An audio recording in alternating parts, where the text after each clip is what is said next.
1981년 12월 남아메리카 아르헨티나의 군사 독재 정권 갈티에리는 대통령에 취임하자마자 국내의 정치와 경제 문제에 대한 국민의 반발을 외부로 돌리기 위해 1982년 4월 2일 금요일 영국이 점령하고 있는 작은 섬 포클랜드를 침공했다. 대머리 두 명이 빚을 서로 가지려고 싸우는 것과 같이 큰 전략적 가치가 없는 작은 섬이지만 영국의 대처 수상은 자국의 영토이며 주둔한 해병 대원들이 포로로 잡히자 일생일대의 최악의 순간이라고 고백했지만 과감하게 탈환 작전을 실행하여 아르헨티나와의 전쟁을 수행하는 전시 지도자가 되었다. 엘리자베스 2세 여왕의 둘째 아들 앤드류 왕자는 해군 장교로서 아르헨티나군의 미사일 공격을 방어하는 헬리콥터 조종사였고 생명을 건 위험한 최전선에 참전했다. 아래 사진 앤드류 왕자는 1960년생으로 전쟁 당시에는 23세의 청년이었다. 아래 왼쪽 사진 제국의 역습, 포클랜드의 위기이라는 제목으로 영국의 반격을 보도한 뉴스위크지의 표지이다. 가운데 사진 남대서양에서 벌어지는 해전으로 보도한 타임지 표지이다. 오른쪽 사진 레이건 행정부가 대처 수상에게 물자와 정보 등을 지원을 했다는 사실을 표현하기 위해 편집한 사진이다. 대처 수상은 여왕의 아들인 앤드류 왕자까지 참전한 현대 전쟁에서 강력한 리더십을 발휘했고 국제사회와 영국 국민들과 군대의 전폭적인 협조를 이끌어내어 71만인 6월 14일 아르헨티나의 항복을 받고 승리를 거두었다. 1983년 1월 13일 목요일 대처 수상은 영국에서 12,755km나 멀리 떨어진 포클랜드 섬을 당시 폭우 중에도 방문했다. 대처 수상은 전쟁 승리의 주역 부대 중 하나였던 낙하산 연대가 주둔한 구스그린에 있는 참전 병사들을 위로했다. 아래 사진 대처 수상은 오중에도 불구하고 여단장 윌슨 준장이 지휘한 당시 주력 부대인 제5보병 여단 병사들을 격려하는 모습이다. 영국 황실은 전쟁에서 승리한 1년 후 1983년 6월 8일 화요일 제40대 미국 대통령 레이건의 취임 2년째 국빈 초청을 했다. 레이건 대통령은 의회에서 연설할 때 포클랜드 전쟁을 언급했다. 레이건 대통령은 영국의 청년들은 단순히 몇 평의 부동산을 위해 싸우는 것이 아니라 불의한 적들의 무력 침략이 성공하도록 허용해서는 안 되며 법치를 수호하고자 하는 정부의 결정에 참여해야 한다는 신념으로 전쟁에 참여하여 승리를 거두었고 인류 역사에 중요한 교훈을 주었다. 고 영국의 참전 장병들과 전쟁 승리를 칭찬하자 의사당의 박수가 울려 퍼졌다. 아래 사진 레이건 대통령은 오전에 엘리자베스 2세 여왕과 승마를 하고 오후에 의회 연설을 했다. 포클랜드 전쟁이 발발했을 때 영국 본토에서 정반대편으로 멀리 떨어져 있고 돌덩어리와 흙 몇 줌밖에 안 되는 섬을 위해 영국의 청년들이 목숨을 희생해야 하는 상황에 대해서 반대하는 소리도 국내외적으로 높았지만 이와 같은 반대 여론에도 불구하고 대처 수상은 승리했다. 2013년 2월에 취임한 박근혜 대통령은 11월에 영국 황실로부터 국빈 초청을 받았다. 국빈 방문은 국제 외교의 의전 단계에 있어서 최고의 예우를 받는 행사이다. 특히 영국 황실은 1년에 오직 1명 내지 2명의 국가 원수만을 국빈으로 초청한다. 그래서 모든 국가 원수들의 희망 중에 하나는 자신의 재임 기간 중에 영국 황실로부터 국빈 초청을 받은 것이라고 할 정도로 국제적 명성을 얻으며 최고 예우를 받는 행사이다. 그런데 박근혜 대통령은 국가 원수 취임 후 최단 기간인 9개월 만에 국빈 초청을 받았다. 영국의 엘리자베스 2세 여왕과 정부는 철의 여인이라는 별명의 대처 수상만큼이나 동양의 철의 여인으로 박근혜 대통령을 존경하고 대우를 했기 때문이다. 아래 왼쪽 사진 1986년 대처 수상이 영국의 주력 탱크인 챌린지 제1호를 시승하는 모습이다. 가운데 사진 대처 수상은 강력한 리더십으로 영국병을 치유하여 해가 지는 영국을 다시 해가 뜨는 영국으로 재건했다고 역사학자들로부터 좋은 평가를 받는 지도자가 되었다. 오른쪽 사진 2013년 11월 5일 화요일부터 7일 목요일까지 박근혜 대통령은 영국 황실로부터 초청을 받아 국빈 방문을 하였고 최고의 예우를 받았다. 박근혜 대통령은 영국 방문을 마치고 돌아오자마자 12월 24일 화요일에 동부전선 최전방 양구에 제12사단 을지부대 DMZ를 순찰하고 병사들을 격려했다.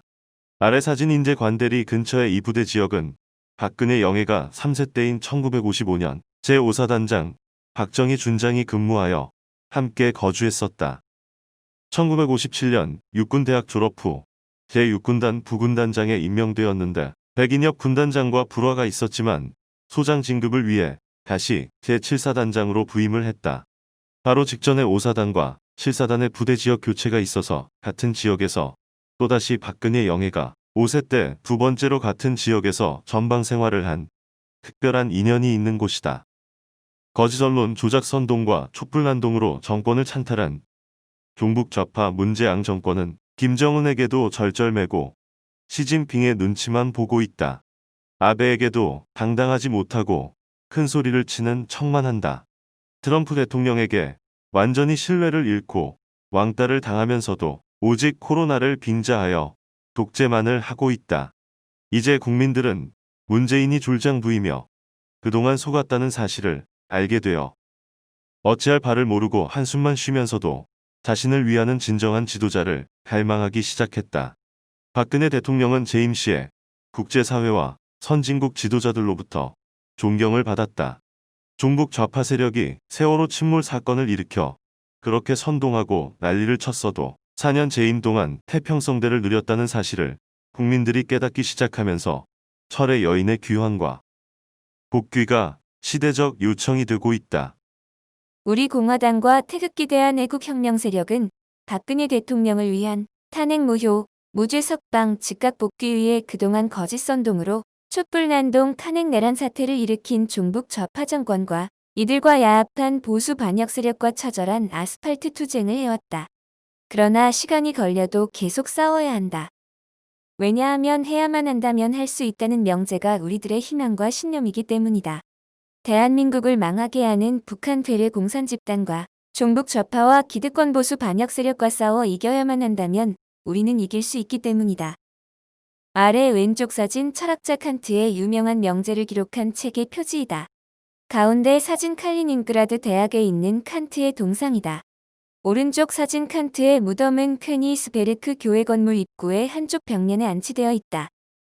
2016년 10월 7일 금요일 충청남도 아산시 이순신 종합운동장에서 개최된 제97회 전국체육대회에서 박근혜 대통령이 축사를 했다. 아래 사진 박근혜 대통령은 폭우 속에서 우비를 착용하고 손수 우산을 들고 행사를 참관했다. 이때 기념사 중에 중요한 일부분을 아래에 소개한다.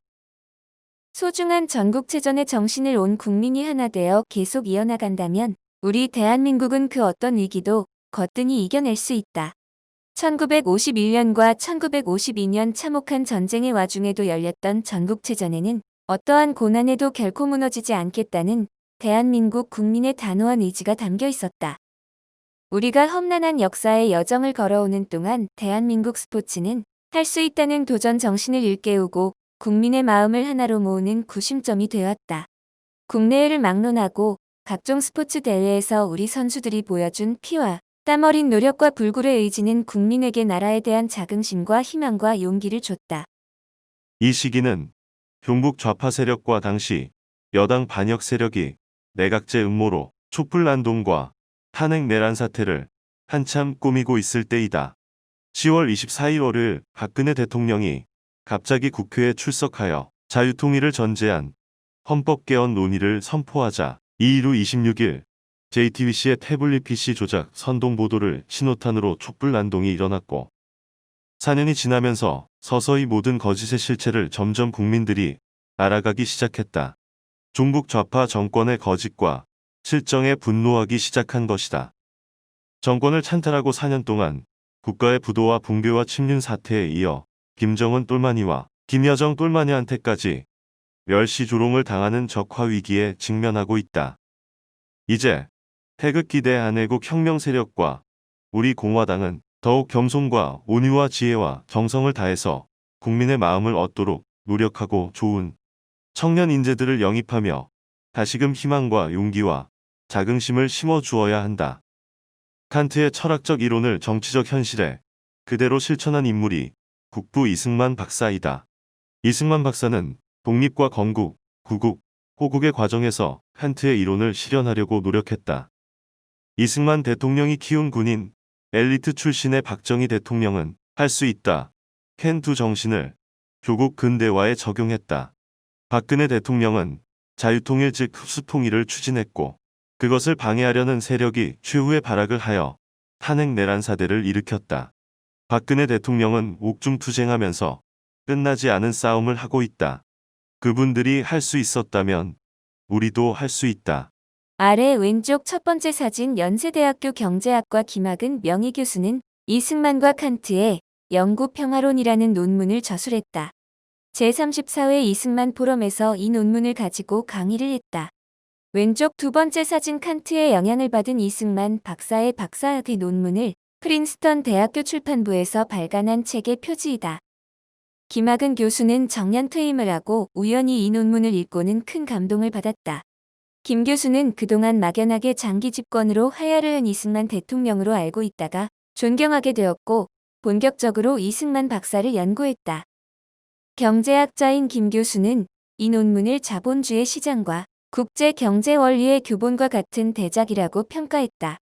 이승만 박사의 모든 책은 워낙 방대하고 심오한 내용을 담고 있기 때문에 전공자에 따라 다양하게 전문적 평가가 나온다. 오른쪽 첫 번째 사진 김 교수의 또 다른 역작은 대한민국 국부 이승만과 체코의 국부 마사리크를 비교 연구한 것이다. 경제학자가 이승만 박사를 연구하다가 국제정치회 교학적인 책을 출판했다. 오른쪽 두 번째 사진 1951년 9월 13일 목요일 이승만 대통령은 휴전 이후를 대비한 국방안보를 위해 국군 장교 엘리트 250명을 선발하여 미국 유학 제1기생으로 파견했다. 6개월 후 귀국하여 대한민국을 수호하다가 전사하여 순국선열이 된 분들도 있고 휴전 후에는 조국 근대화를 위해 헌신을 했다.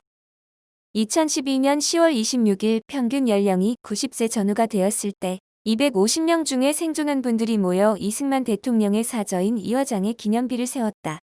기념비에는 임은 가시고라는 제목의 다음과 같은 시를 기록했다. 임은 가시고 평화는 왔습니다. 피로써 가꾼 땅에 무궁화가 피나이다. 삼천리 방방곡곡에 임의 향기 가득합니다. 간단하지만 이승만 대통령의 역사적인 업적을 잘 표현했다. 꽃의 향기는 천리를 가지만 사람의 향기는 만리를 간다. 고했다. 칸트의 향기가 100년이 지나 한성 감옥에 있었던 이승만 청년에게까지 흘러왔고 이승만 청년은 박사가 되고 대한민국의 국부 초대 건국 대통령이 되어 그 향기를 한반도 남쪽에 넘치게 했다. 이제 우리의 사명과 시대적 책무는 그 향기를 북녘 땅과 동북아시아 그리고 전 세계로 퍼지게 해야만 하는 것이다. 왼쪽 첫 번째 사진 1951년 9월 13일 목요일 부산에서 미국 유학 제1기생 250명 파견 환송식 모습이다. 인솔자는 박경원 소령이었다. 중위와 대위급 보병장교 150명은 포트베닝 미 육군 보병학교에 입교하고 포병장교 100명은 포트실 미 육군 포병학교에 입교했다. 왼쪽 두 번째 사진 이날 이승만 대통령은 미 제8군 사령관 벤 플리트 대장과 함께 경기도 연천 캠프 예슬린에서 제9사단제 창설식을 참관했다.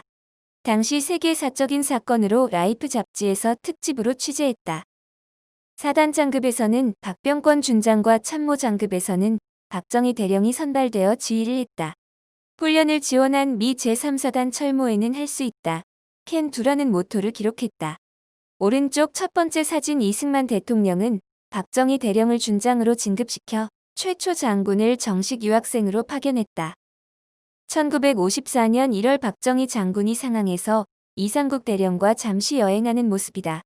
이후 열차를 타고 대륙을 횡단하여 오클라호마주 포트실에 있는 포병학교에 제6기생으로 공부했고 수석으로 수료했다.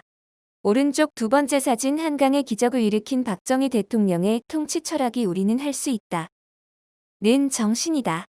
아래 왼쪽 사진 당시 종군 기자들이 한국 전선에서 생명을 건 취재와 촬영을 통해서 남겨준 귀중한 역사 사진이다. 위치 MBC 기자에게 감사한다. 종북 좌파 세력은 잊혀진 전쟁으로 만들어 전쟁 영웅을 매도하고 오히려 6.25 기습 남침을 일으킨 동족 상잔의 전범을 민족 통일의 영웅으로 만들려고 공작하고 있다. 종군 기자들이 남겨준 사진들은 잊을 수 없는 전쟁의 세계사적 의미와 영웅들을 연구하게 하고 또한 북괴 공산 집단과 역사 진실 싸움에서 승리할 수 있는 사실적 증거와 증언의 자료가 되고 있다.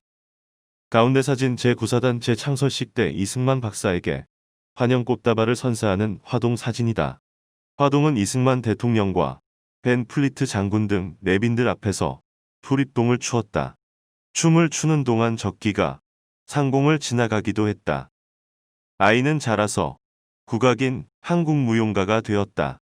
김영미 씨는 토론토에 거주하면서 캐나다 정부의 지원을 받아 41년 동안 한국 예술 문화를 알리는 활동을 하고 있다.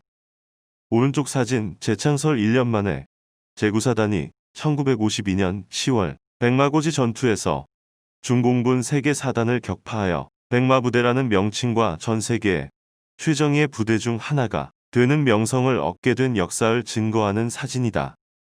1956년 10월 6일 토요일 이승만 대통령은 제2군단 예하 제9사단을 방문하여 약진백마라는 친필 휘호를 써서 부대의 명예를 영원히 계승하는 선물로 주었다. 이때부터 공식적으로 제9사단은 백마부대가 되었다. 2020년 8월 30일 주일은 우리 공화당 창당 제3주년이었다. 중국 우한 문재앙 폐렴으로 인해 정상적 행사를 갖지 못했지만 현충원에서 현충탑, 국부 이승만 박사, 박정희 대통령 묘소를 참배하고 서청대에서 기자회견을 했다. 역사는 부활이다. 그리고 위대한 역사는 계속 흐른다. 민족의 슬기를 모아 새 역사를 창조하자. 아래 사진 역사 사진과 글을 이용한 투쟁 포스터이다. 각주 1. 김학은 교수가 자신의 논문을 주제로 특강한 이승만 포럼 기사이다. 세계 시민주의와 칸트의 영구 평화론에 대한 강성률의 논문이다. 칸트의 영구 평화론과 그에 대한 현재적 논의 오정민의 논문이다. 2. 제1기생 인솔 장교였던 박경원 장군이 91세 때 주축이 되어 기념비를 제작했다. 육군사관학교 제6기생 선두 주자였다. 보병학교 전술교관 때 방어전술의 대가였다. 미국 유학 후 제3사단 18연대 연대장으로 4689 텍사스 고지 전투의 영웅이었다. 중공군과 북괴군의 집중 공격으로 고지를 계속 빼앗기자 국군의 방어 전술을 개발한 내가 이 고지를 뺏긴다면 국군에는 전술이 없는 것이나 같다는 책임감과 자존심으로 자신이 직접 나서서 탁월한 작전술을 발휘하여 성공시켰다. 유학생 중에는 다시 전투에 참전하여 죽을 것이 두려워 투신 자살한 학생도 있었고 그러나 대부분 최일선에 참전하였고 안타깝게 전사한 동기들도 많이 있었다. 박경원 대령은 동기생 중에 제일 먼저 연대장이 되고 장군으로 진급하였다. 1960년 제54단장을 역임했으며 소장으로 예편을 했다. 1961년 5.16 혁명 후 경북도지사와 강원도지사를 역임했는데 도지사 시절에 차량 번호판을 화천 고지 전투에서 희생당한 부하들의 명복을 기리기 위해 689번으로 사용했다. 아래 왼쪽 사진 박경원 장군과 2019년 인터뷰 기사에 기재된 모습이다. 필자는 2015년 이 화장에서 우연히 직접 만나 많은 증언을 들었다. 박정희 대위가 육군사관학교 교관을 할 때는 제자였다. 1958년 제1군 사령부 박정희 소장이 참모장을 할 때와 1961년 제2군 사령부 부사령관일 때 박경원 장군은 참모로 함께 근무했다. 오른쪽 사진 1953년 포병사령관 프로그램 때 박정희 대령의 모습이다. 박정희 대령은 수석으로 수료하고 1953년 11월 17일 화요일 36세 생일 때 준장으로 진급이 되어 12월 24일 목요일 미국 유학을 출발했다. 당시 이승만 대통령은 유학생 한 달 생활비 200달러를 직접 손으로 쥐어주면서 국방은 걱정하지 말고 공부 열심히 해서 나라 살려 라고 간곡히 권면했다. 이승만 대통령이 제1기생 인솔자였던 박경원 소령에게 휴전 논의가 막 시작된 전시에 출발할 때도 직접 한 명령이기도 했다. 3. 박경원 장군은 동명이인으로 군사영어학교 제1기생이며 창군 요원이었고 육사 제7기생 특별반 출신이다. 1953년 이승만 대통령과 벤플리트 장군은 육군 대령급 중에서 준장 진급 예정자로 최고 엘리트 15명을 선발하여 포병사령관을 양성하는 프로그램을 운영했다. 국군의 현대화와 정예화에 있어서 포병 양성이 핵심이었다. 어려서부터 리틀 나폴레옹이라는 소리를 들었던 박정희 대령은 포병 천재와 아시아의 나폴레옹이라는 별명으로 수료를 했고 박경원 대령도 그중 한 명이었다. 박경원 장군은 제2군 단장 역임무 중장으로 예편했다. 5.16 혁명이 성공하자 내무부 장관을 역임했고 이후 교통부와 최신부 장관도 역임했다. 4. 1985년에 설립되어 유일하게 미국 의회의 공식 승인을 받은 6.25 기습 남침 전쟁의 참전전우회가 있다. 2013년 제60주년 휴전과 유엔군 참전 기념일을 맞이하여 83세의 키나드 회장이 한국을 방문했다. 키나드는 한국 전쟁은 잊혀진 전쟁포 같은 워가 아니라 잊혀진 승리포 같은 빅토리라고 했다. 육군사관학교의 무궁화회의 특강에서 키나드 회장은 한국에 올 때마다 더욱더 성장한 것을 보며 60년 전 한반도에서 공산주의 확산을 막았고 페어에서 세계 10위 경제 강국이 된 것을 자랑스럽게 여긴다. 이러한 눈부신 발전의 성과를 수호하는 것이 지금 당장 통일을 하는 것보다 중요하다. 물론 있어서는 안 되는 일이지만 한반도에서 다시 전쟁이 발발한다면 1950년과 같이 우리는 다시 함께 싸울 것이다 라고 했다. 키나드는 회의에 참석한 100명의 장군들에게 역사를 잊어버리면 그 역사는 반복된다. 6.25 기습 남침 전쟁과 참전 용사들을 기억하고 그들의 가족을 위한 노력을 기울여야 한다. 오늘날 우리가 누리는 자유를 위해 수많은 사람이 희생을 치렀으며 자유는 결코 공짜가 아니다. 프리덤 이즈 낫 프리라고 강조했다. 현재 한국 장성은 육군 285명, 해군 63명, 공군 57명으로 약 405명이 복무 중이다. 무궁화 회의는 1973년 박정희 대통령의 지시로 안보 현안에 대한 공감대를 형성하기 위해 육군 해군 공군의 전 장성이 모이는 워크숍이다. 아래 왼쪽 사진 미국 참전전우회 역대 회장 3명의 모습이다. 왼쪽부터 키나드는 텍사스 A&M 대학 기계공학과 출신이다. 키나드 중위는 제3사단 제39야전 포병대대 관측장교로 국군 제1사단 제15연대와 함께 임진강 전투에 참전했다. 데처트는 미 제44단 탱크부대 소대장으로 참전했고 대령으로 예편했다. 맥스웨이는 국가경비대 중사였는데 한국 지형과 유사한 일본의 캠프키퍼에서 훈련을 받았다. 유엔군 사령관 리즈웨이 대장은 훈련이 부족한 방위군의 참전을 허락하지 않았지만 맥스웨인 부대의 훈련을 보고 참전을 허락했다. 맥스웨이는 하사관이지만 베이커 중대의 제4소대의 지휘관으로 화학 방사선 및 세균, 전쟁 전문가로 활약했다. 가운데 사진 키나드 회장이 특강 중에 미국의 청년들에게 잊혀진 전쟁의 진실을 알리기 위해 제작한 한국 전쟁 요약본을 선보이고 있다. 전쟁과 역사 교육은 한국 청년들에게는 더욱 절실하게 필요하다.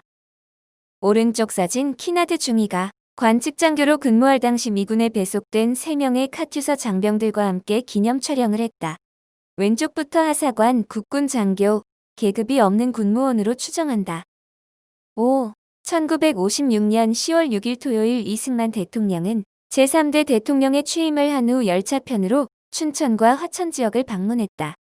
다음은 이승만 대통령의 군부대 방문 국정활동을 촬영하여 보도한 역사 기록 영상으로 당시 시대 상황과 지도자들 그리고 국민들의 모습을 이해하는 데 도움이 된다. 영상에는 제6대 김용우 국방부 장관, 육군참모총장, 이형근 대장, 제1군 사령관 백선엽 대장이 수행했다. 이승만 대통령은 제5대 김장은 강원도지사의 안내로 신축 강원도청 개소식도 참석을 하고 항공기 편으로 경무대로 복귀했다. 아래 왼쪽 사진 춘천과 화천의 시민들이 태극기 집회와 같이 열렬하게 태극기를 흔들고 여러 현수막을 들고 환영을 했다. 현수막에는 봉영국부 이승만 박사 중림 중서면, 이 대통령 각하 만수무강 상서면 민 일동 등의 글귀가 있다. 가운데 사진 이승만 대통령이 제2군단 방문을 마치고 화천의 주둔한 예하 제9사단 백마부대의 병사시설을 방문한 모습이다. 제2군단장 유재흥 중장이 뒤에서 열중 쉬어 자세를 취하고 있다. 취사장, 숙소 등 이 복지 개선 사업을 지시했다. 오른쪽 사진 이승만 대통령에게 부대를 안내하는 제9사단장 심흥선 준장 모습이다. 바로 뒤는 제9사단 참모장이나 혹은 제30연대장인 김찬복 대령으로 추정하는데 이승만 대통령이 약진백막 휘호를 쓸 때 붓을 들고 시중을 들었다. 1924년 평양 순안 출생의 기독교인으로 월남하여 육사 제6기생으로 입교한 포병장교 출신이다. 1948년 7월 24일 토요일 제6기생들은 임관 직후 초대 이승만 대통령 취임식에 군부대 대표로 참석하기도 했다. 1965년 주월 맹호사단 포병사령관을 역임하고 1966년 준장을 지급하여 포병 학교장에 임명되었다. 1970년 제36사단장, 1974년 육군연구발전 사령부 부사령관을 역임하고 준장으로 예편하여 1975년 총무청 비상계획관을 퇴임하고 1976년 햇님 반달 유치원 이사장으로 유경사업에 헌신했다. 심흥선은 1942년 개성 송도고등학교를 졸업하고 1946년 육사 제2기생으로 박정희 생도와 동기였다. 박정희 장관과 같이 포병장교 출신이지만 육군 항공대에서 1200시간의 비행 기록을 가지고 있는 엘리트 장교였다. 청렴 결백한 지장으로 이승만 대통령의 총애를 받았다. 1952년 육군 포병학교 교장, 1958년 병기기지 사령관, 1960년 육군 헌병감을 역임했다. 1961년 5.16 혁명 성공 후 영어에 능통하여 초대 공보부 장관을 역임하다가 7월 군에 복귀하여 소장으로 진급하고 관리참모부장을 역임했다. 박정희 대통령에게도 총애를 받아 1965년 제1군 단장, 1966년에는 중장으로 진급하여 제3군 단장, 1967년 합동참모본부장, 1968년 초대 대간첩 대책본부장을 겸임했다.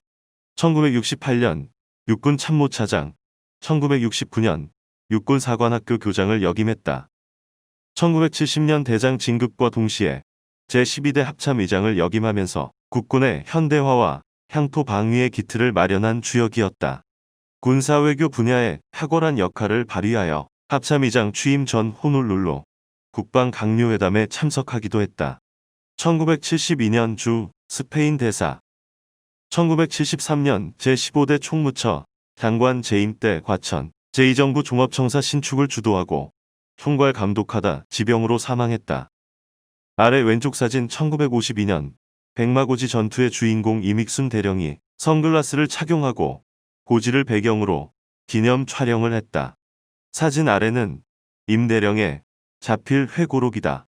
제9사단 예하에 제28연대, 제29연대, 제30연대 중에서도 연대장 이믹순 대령이 지휘하는 제30연대가 백마고지 전투의 주축이었다. 이면대장은 치열한 전투를 치르는 고지에 보통 이름이 있는데 수많은 아군과 적군의 포격으로 산이 하얗게 벗겨지고 마레등 모양으로 변한 지형을 보고 396m 고지를 백마고지라고 명명했다. 가운데 사진 이믹순 청년은 박정희와 동갑으로 최고령 육사 제2기생이었다. 박정희 생도는 103번, 이믹순 생도는 104번이었다. 당시 제2대 교장 원용덕 소령이 잠시 미국 연수로 인해 이치업 대위가 교장 대리를 맡고 있었다. 이 대위는 제2기생도들에게 애국가 가사를 쓰는 시험을 출제했다. 이믹순 생도는 입학시험 중 역사 과목에서 1등을 했다. 유명한 독립운동가인 우정 임규 선생의 손자였는데 애국가를 1절만 쓰고 끙끙거리고 있었다. 바로 옆자리에 박정희 생도는 3절까지 다 쓰고는 임 생도에게 시험지를 보여주었다. 임 생도는 컨닝해서 3절까지 다 써서 제출했다. 약 400명 중에 합격한 200명 생도 중에도 단 2명만 애국가를 쓴 것이다. 그날 저녁에 이치업 대위가 둘을 불러 둘 중에 누가 커닝을 했냐? 곧 아그쳤다. 이믹순 생도가 내가 했다고 말하자마자 곧바로 구타를 당했는데 곧바로 박정희 생도도 내가 했다고 해서 서로 옥신각신하는 중에 함께 구타를 당한 사건이 있었다. 오른쪽 사진 청강 이믹순 대령의 자필 회고록을 딸 임진 씨가 정리하여 내 심장의 파편이라는 제목의 책으로 출판했다. 조부 임규 선생은 이승만 청년과 동시대 인물로 이승만 박사가 3.1운동을 지휘할 때부터 해라는 3.1운동, 48인 지도자 중 한 명이었다. 임규 선생은 상해 임정을 위해서도 비밀리에 자금을 지원하기도 했다. 해방 후 이시영과도 친밀했고 이승만 박사와 김구 사이에 상호 협력을 위해 노력했는데 손자 이믹순이 조부의 서찰을 가지고 자주 도남장과 경교장을 방문하였다. 육사 입시 때에는 신원 보증서가 중요한 역할을 했는데 조부의 제자인 육당 최남선, 이승만 박사의 제자인 동아일보사 사장, 근촌 백관수, 건국 후 이승만 대통령이 초대 대법원장으로 임명한 가인 김병로 선생 등이 서명을 하여 이승만 대통령이 총애한 국군의 엘리트 장교 중 하나였다. 임대령은 백마고지 전투의 전공으로 준장 장군 진급 예정자로 수도사단 부사단장에 임명되었다. 그러나 불행하게도 휴전 직전의 마지막 전투인 금성 전투에서 지휘권자들의 작전 실패로 지휘권이 없는 부사단장이 장병들과 함께 공산군의 포로로 잡혔다가 다행히 귀환하는 사건을 겪었다. 이로 인해 주변으로부터 많은 오해를 받아 예편 위기에 처했다. 이승만 대통령은 애국자의 후예라고 언대 복귀를 시키라고 특명을 내렸다. 임대령은 여러 사실을 증명하여 어느 정도 명예는 회복을 했지만 포로 출신이 계속 문제가 되어 더 이상 장군으로 진급하지 못했다. 5.16 혁명 성공 후에 예편하여 내무부 업무를 담당했고 잠시 고향 이리에서 제10대 시장을 역임했다. 극심한 좌우 이념 대립과 6.25 기습 남침으로 인한 동족상잔의 비극의 소용돌이에서 훌륭한 가문과 재능을 가지고도 크게 빛을 보지 못했다. 자랑스러운 건국과 부국과 호국 과정의 공적과 함께 공산주의에 의해서 어쩔 수 없이 희생을 당한 현대사의 비운을 증거하면서 심장의 파편을 간직하고 사는 불행한 군인으로 역사에 기록되었다. 아래 사진 1956년 10월 6일 토요일 화천의 제9사단을 방문하여 이승만 대통령이 써주신 친필위호 약진백마이다. 아래 왼쪽 사진 9월 29일 토요일에 여의도 비행장에서 공군 부대를 방문하여 병사들의 막사에서 간이 침대를 돌보는 모습이다. 원래는 이날 비행기로 춘천으로 출발하려고 하였으나 기류 문제로 이륙이 불가하자 여의도의 공군 부대를 방문하고 나서 10월 6일 토요일 열차 편으로 춘천을 방문한 것이다. 춘천에서 화천까지는 집차로 방문을 하고 방문 후 비행기 편으로 경무대로 귀환했다. 가운데 사진, 약 한 달 후인 11월 19일 월요일에는 세계적인 대문호 레오 톨스토이의 손자인 교육학자 일리치가 59세 때 방문하여 81세의 이승만 대통령을 접견했다. 이승만 대통령이 사회각 분야의 국제적인 인맥이 엄청났다는 사실을 반증하는 하나의 신뢰이다. 일리치의 부친은 레오 톨스토이의 3째 아들인 일리아 톨스토이다. 일리아는 1916년 미국을 방문하여 부친에 대한 러시아 문학에 대해서 강해 여행을 하고 귀국했으나 1917년 러시아에서 볼세비키 혁명이 일어나자 파리로 이주했다가 다시 미국으로 망명하여 문학 활동을 했다. 오른쪽 사진 1908년 80세 때 톨스토이의 모습이다.